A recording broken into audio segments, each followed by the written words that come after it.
you would do me a great favor, really, if you come closer towards me, so we can leave space for others behind of us. It doesn't interrupt that much.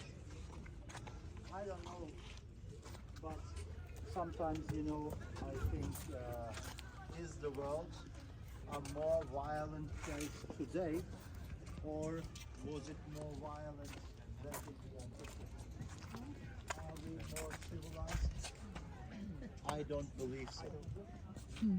But the techniques different nowadays.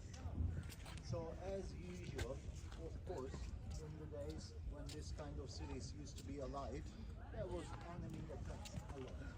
And they used to defend their cities by building massive fortifications.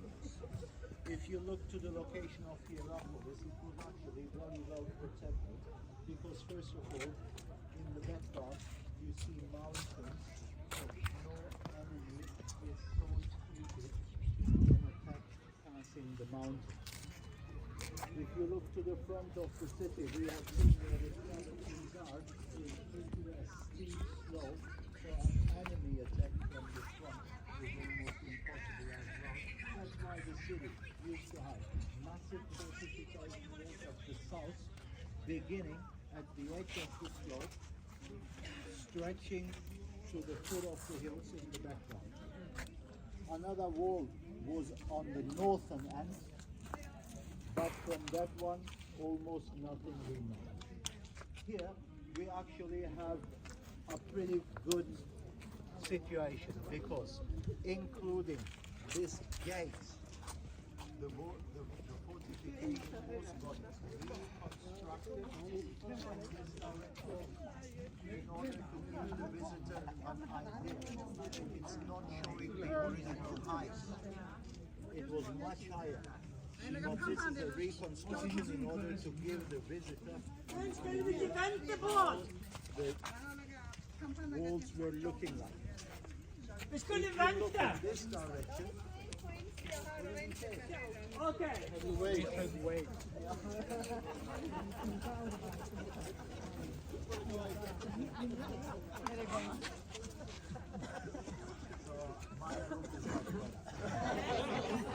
Thank you.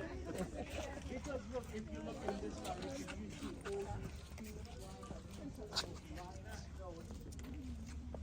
With every time what happens, each time the walls got damaged more and more, finally refused to collapse and rolled down the hill. And this is more reconstructions and cleaning. And this is the shape you see after restoration work. The gate which was reconstructed is a gate. Wait, 6th century? 6th century. But reconstructs.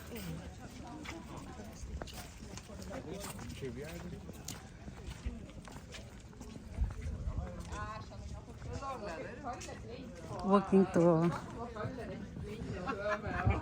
Barna. Masse risk jeg har vært med på. Det er turen.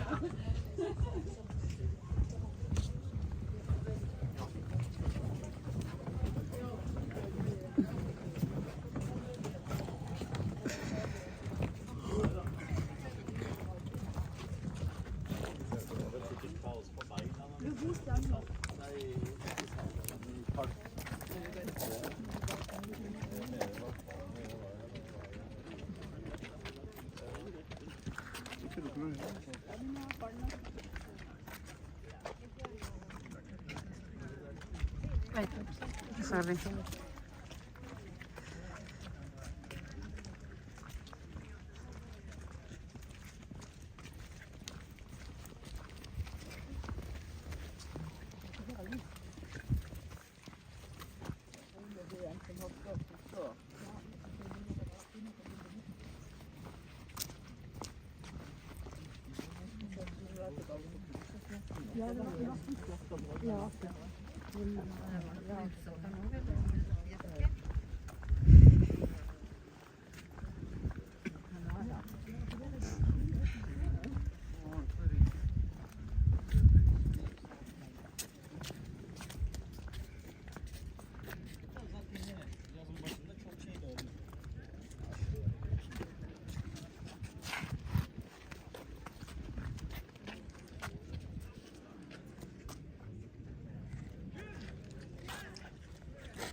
Yeah, I told him maybe he likes to stay anyway.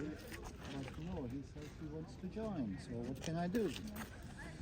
All right, let's continue a little bit further ahead, please.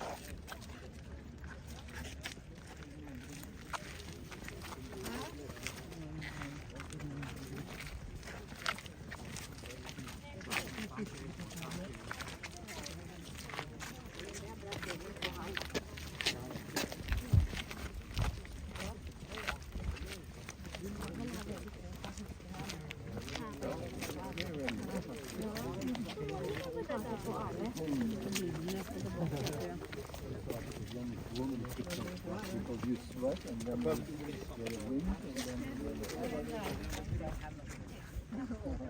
really stay away from I just got better. This week I had a cold last week. I was coughing and it really was hard. If you are coughing and you have your throat problem, to diet is really tough. You're the one who did it.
Ja, det är nu vi kommer tillbaka, det är vi ser här. Toalett.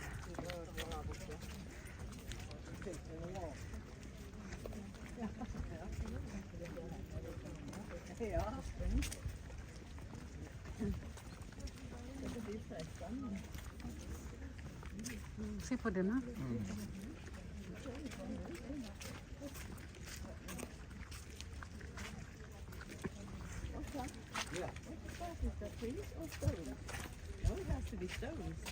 This you mean? These are columns with collapsed. They used to be columns. Yeah. Columns. Alltså som det står nu.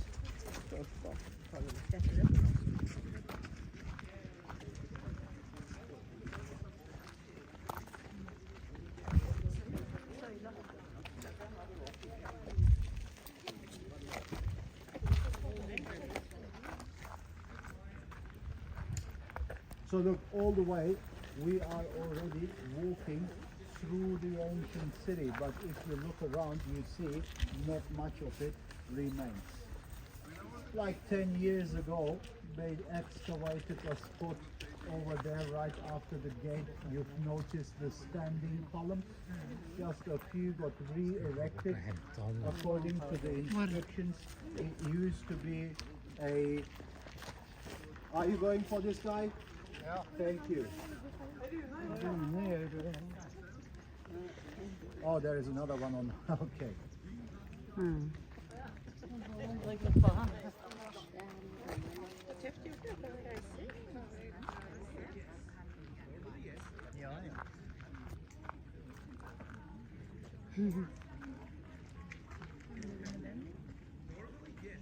According to the inscriptions on top of the architraves, on top of the columns, it used to be a gymnasium.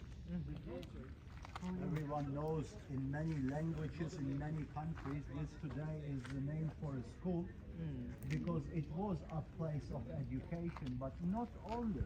Back in the ancient times when the sons, the boys of rich families got education, not everyone. And of course they got education, they learned reading and writing and so, but much more, it was a place for sports activities, for doing exercises, for getting trained to become a great hero. And when they used to do their exercises, it was a different time, a different world. Nowadays, if you go and register in a gym, you go to a sports shop, you buy your sports fitness center dressing. Am I right? There is huge departments in big stores. You can find trekking stuff and outdoor stuff and this and that. But in those days it was not existing, of course. So how did they do the exercises? Naked. That's why the place was called Place of the Naked. Gymnos means naked.